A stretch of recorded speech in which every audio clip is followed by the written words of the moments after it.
Bueno, vamos a ver ahora la semiología de los pares craneales. La primera parte, vamos a ver el primer y el segundo par craneal. Vamos a hacer un breve resumen sobre los nervios craneales. Nervios sensitivos, engloba el primer par olfatorio, el segundo el óptico, el octavo que es el estatoacústico. Nervios con acción motora, el tercero motor ocular común, el cuarto nervio patético, el sexto motor ocular externo, el onceavo el espinal y el doceavo el hipogloso mayor. Nervios con actividad mixta, el quinto o trigémino, el séptimo facial, el noveno glosofaringio y el décimo neumogástrico. El primer par craneal, el olfatorio, y el segundo par craneal tienen su núcleo a nivel del encéfalo. ¿Sí? El resto de los nervios craneales, el motor ocular común, tercero, y el patético, el cuarto, tienen su núcleo en el mesencéfalo. Estos son pares mesencefálicos. El motor ocular externo, trigémino, facial y estatoacústico tienen sus núcleos en la protuberancia. El glosofaringio, el vago, el espinal y el hipogloso mayor tienen su núcleo a nivel del bulbo raquídeo.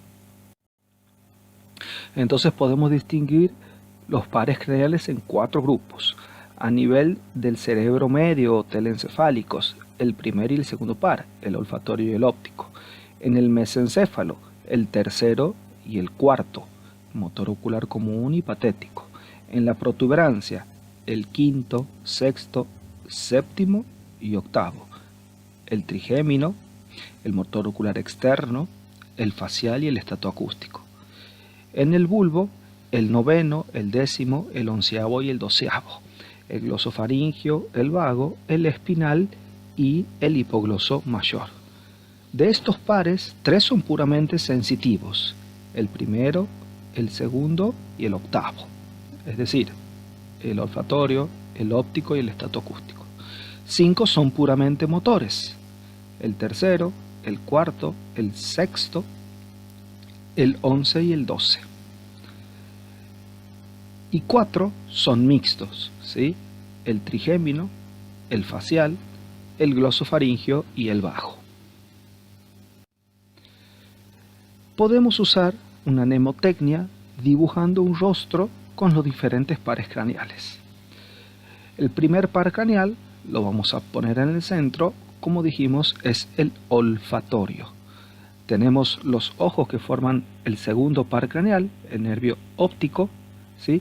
Y el tercer par craneal es el motor ocular común que se va a encargar de mantener los párpados abiertos y de la motilidad extrínseca del ojo.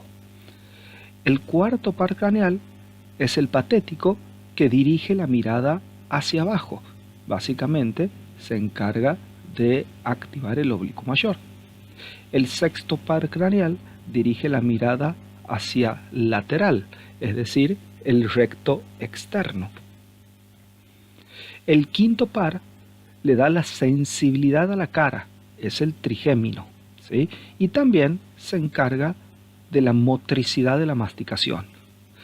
El séptimo par le da la motricidad a la cara, básicamente es el nervio de la mímica. El octavo es el estatoacústico, se encarga de la parte vestibular y de la audición. El 9 y el 10, ¿sí? Se encargan de la deglución, ¿sí? Y también tienen función vegetativa el nervio vago. El onceavo o espinal mueve los esternocleidomastoideos y el trapecio. Y el doceavo es el motor de la lengua. Entonces queda dibujado esquemáticamente un rostro, ¿sí? Con la ubicación en forma muy esquemática de lo que hace groseramente cada uno de los pares craneales. Vamos a ver entonces el primer par craneal. El nervio olfatorio recoge la sensibilidad olfatoria de los receptores de la mucosa nasal. Desde allí se dirigen sus nervios a través del nervio olfatorio, que le va a atravesar la lámina cribosa del etmoide, va a llegar al bulbo olfatorio y desde allí al núcleo olfatorio localizado a nivel del rinencéfalo. ¿Cómo hacemos la exploración semiológica de este nervio? Lo primero es corroborar la permeabilidad de las fosas nasales, y esto se puede hacer con una observación digital o con un espéculo nasal si disponemos de uno. Posteriormente vamos a explorar, una vez que ya sabemos que las fosas nasales están permeables, vamos a explorar la olfacción propiamente dicha. Esto se hace con cada fosa nasal por separado, con aromas que no sean demasiado irritantes y que le permitan al paciente identificarlos, ¿sí? Y le vamos a permitir que el mismo paciente se ocluya su fosa nasal en lo posible sin comprimir demasiado la mucosa. Cada fosa nasal por separado, con los ojos cerrados, le vamos a pedir que inhale y le vamos a pedir que nos diga de qué aroma se trata. Podemos, por ejemplo, usar café, podemos usar un poco de alcohol, si está un poco diluido mejor para que no genere demasiada irritación. Y le vamos a preguntar si logra identificar este olor. No es correcto preguntar si el olor es agradable o desagradable, ya que esto va a depender mucho de la subjetividad de cada sujeto. La anosmia es la pérdida de la capacidad olfativa. Esto se puede deber, por ejemplo, a lesiones locales como rinitis bilateral o lesiones centrales como tumores que comprometen las costillas aortas, traumas de cráneos o infecciones del sistema nervioso como pasaba con el COVID. Aquí tenemos un ejemplo de un tumor, ¿sí?, de base de cráneo, ¿sí?, que genera edema de papila y anosmia unilateral. Esto es un tumor de la base del frontal, ¿sí? Genera atrofia del nervio óptico del mismo lado, más anosmia, es decir, comprime el nervio óptico, genera anosmia y edema de papila, ¿sí?, contralateral. Este síndrome se llama síndrome de Foster-Kennedy. Si bien queda un poco en la historia de la semiología, es interesante comprender cómo funciona. Tumor frontal que al comprimir un nervio óptico genera ceguera de ese lado, atrofia del nervio óptico, anosmia de ese lado, pero al generar hipertensión endocraniana se ve edema de papila contralateral. La hiposmia es la disminución de la capacidad olfativa, la parosmia percepción de olores distintos a los reales y la cacosmia la percepción de olores desagradables. Vamos a pasar al segundo par craneal o nervio óptico. El segundo par conduce los impulsos visuales desde la retina hasta la corteza occipital, ¿sí? El nervio empieza en las células retinianas, continúa por el nervio óptico hacia el quiasma óptico, donde se van a entrecruzar solo las fibras nasales, va a seguir por las cintillas ópticas hasta el cuerpo o núcleo geniculado lateral, donde va a ser sinapsis en su segunda neurona, y desde allí van a salir las radiaciones ópticas que se van a terminar en la corteza visual primaria, en el lóbulo occipital, cisura calcarina. La exploración de este par craneal se lleva a cabo con 4 pasos. Exploración de la agudeza visual, del campo visual, de la percepción de los colores y el fondo de ojo. Con respecto a la agudeza visual, vamos a evaluar la visión lejana y la visión cercana. La visión lejana se puede hacer con la tabla de Snell. Lo ideal es que esto esté situado a 6 metros de distancia y que el paciente pueda decirnos de qué letras se trata. Si el paciente no sabe leer, hay tablas diseñadas con dibujos.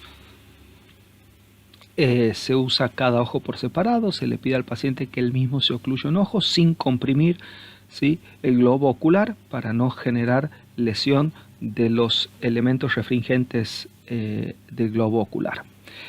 Si el paciente no sabe leer, o si estamos en una sala de internación donde no tenemos estas tablas, directamente con cada ojo por separado le podemos pedir que nos avise qué objetos hay, ¿sí?, a una distancia aproximadamente de 6 metros, en una mesa, en una silla, en cualquier lugar. Si no logra ver esto, ¿sí?, le vamos a mostrar dedos a 1 metro de distancia. Si logra identificar cuántos dedos lo mostramos, hacemos referencia a que el paciente tiene una visión cuenta dedos. Si no ve la cantidad de dedos que le mostramos, ¿sí? Y tampoco logra identificar nuestro rostro, es decir, ve como un bulto, lo que tendrá es visión bulto.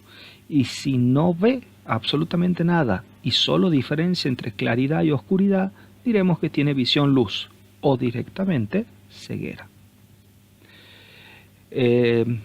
Vamos a registrar en la historia clínica la agudeza visual con cada ojo por separado, ¿sí? Normalmente los pacientes deben ver 20/20, esto sería una visión ideal, ¿sí? E iremos poniendo con cada ojo la capacidad o agudeza visual por separado. En la visión cercana, ¿sí? Con una tabla o una planilla a 30-40 centímetros, el paciente debería ser capaz de leerla, ¿sí? Con cada ojo por separado. Hay pruebas para visión cercana, ¿sí? Pero lo que tengamos cerca, que lea algún titular de algún periódico, es suficiente. Entonces vamos a hablar, el examen semiológico que hacemos nosotros es grosero. Vamos a decir si nuestro paciente tiene visión cuentadedo, o tiene visión bulto, o solamente tiene visión luz, o amaurosis o ceguera. Pasamos al segundo punto. ¿Por qué? Porque primero debemos determinar si el paciente logra ver, porque si el paciente tiene un deterioro muy importante de la agudeza visual, no podremos hacer el campo visual. Y lo que intentamos con nuestro examen semiológico es ver grandes alteraciones del campo visual.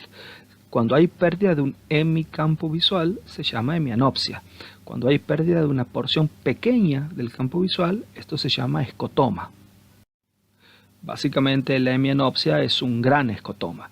Nosotros vamos a ver campo visual, ¿sí? Por confrontación, nos vamos a parar al frente del paciente, más o menos a la misma altura. Vamos a pedir que el paciente se ocluya o le vamos a ocluir nosotros el ojo, ¿sí? Que estamos enfrentados a él, y vamos a estudiar el otro ojo. Siempre pidiéndole al paciente que nos mire a nosotros, que mire nuestro rostro. Vamos a ir alejando un dedo o la lapicera hacia el lateral, y mientras el paciente nos mira, sin desviar la mirada, nos tiene que decir cuándo deja de percibir el objeto. Hacia el lateral, hacia arriba, hacia abajo, hacia interno, y vamos a usar nuestra mirada de explorador como parámetro de referencia de normalidad. En forma normal, por confrontación, ¿sí? El paciente debe ver hacia temporal desde la línea del centro, desde la línea media, más 90 grados. Hacia parte superior 50 grados, hacia nasal 60 y hacia inferior 70. Esto se considera normal. ¿Qué puede pasar y cómo interpretamos las hemianopsias? Bueno, aquí tenemos el globo ocular, ¿sí? Derecho e izquierdo, con el campo nasal y el campo temporal, ¿sí? Sabemos que las fibras nasales son las que van a entrecruzarse y las temporales no. El cristalino invierte la imagen, ¿sí? Entonces la fibra nasal, ¿sí? Termina viendo el campo temporal y viceversa. Si tengo una lesión a nivel del nervio óptico, lo que voy a tener de ese lado es ceguera o amaurosis. Si tengo una lesión a nivel del quiasma, donde están lesionadas ambas fibras nasales que ven los campos temporales, recuerden que las hemianopsias se nombran según los campos que ve el paciente. Entonces, en este caso, ¿sí? Voy a tener una hemianopsia heterónima bitemporal. Está dañado este campo nasal que ve la parte temporal, y está dañado este campo nasal que ve la parte temporal. Por eso tendremos una hemianopsia heterónima bitemporal. Si la lesión es lateral, este paciente, ¿sí? Tendrá una hemianopsia nacial derecha, lesión parcial del quiasma. Si la lesión es retroquiasmática, el paciente tendrá una hemianopsia homónima izquierda, es decir, está lesionado de este lado, ¿sí? Las vías, ¿sí? nasales de este lado que ven el campo izquierdo, y de este lado las vías que ven el campo izquierdo. Entonces este paciente tendrá una hemianopsia homónima izquierda. Y si la lesión es a nivel de las cintillas ópticas, este paciente probablemente tenga una cuadrantopsia homónima. Y si la lesión es a nivel de la cisura calcarina, tienen hemianopsia contralateral, se llama congruente, que respeta la mácula. Entonces, la interpretación del campo visual es fundamental para tener una idea localizadora de las lesiones, ¿no? Vamos a ver si todo esto quedó claro. Entonces, tengo la vía del nervio óptico, ¿sí?, ya comprendida, y si tengo una lesión a nivel del quiasma óptico, dijimos que esto daba una hemianopsia heterónima bitemporal, ¿sí? Y esto quedaba claro ya que estaban dañadas las fibras nasales de un campo, que ven la parte temporal, las fibras nasales del otro ojito, que ven la parte temporal. Pero ¿por qué la denominamos heterónima? Y la denominamos heterónima porque, si bien esto es izquierdo y esto es derecho, de cada ojo está alterado campos visuales diferentes. Del ojo izquierdo tiene una hemianopsia a nivel del campo izquierdo, pero del ojo derecho tiene una hemianopsia a nivel del campo derecho. Entonces, como son campos visuales diferentes, se denominan como heterónimas. Seguimos con la percepción de los colores, donde le vamos a pedir a nuestro paciente que señale los colores primarios, es decir, no nos interesa tanto que nombre los colores, porque puede haber alguna diferencia entre lo que un paciente perciba como rojo fuerte, como rojo claro, y no es eso lo que buscamos, sino simplemente que vea un color azul, por ejemplo, y que nos señale colores que sean similares.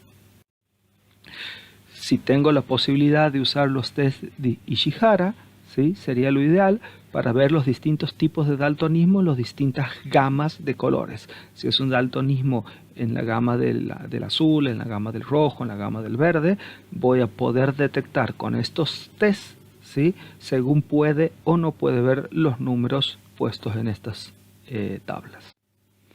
Podemos usar las lanas de Holmgren, ¿sí?, también tiene el mismo sentido, ¿sí? Le pedimos que identifique una lana aquí y que la compare con las lanas de un color similar.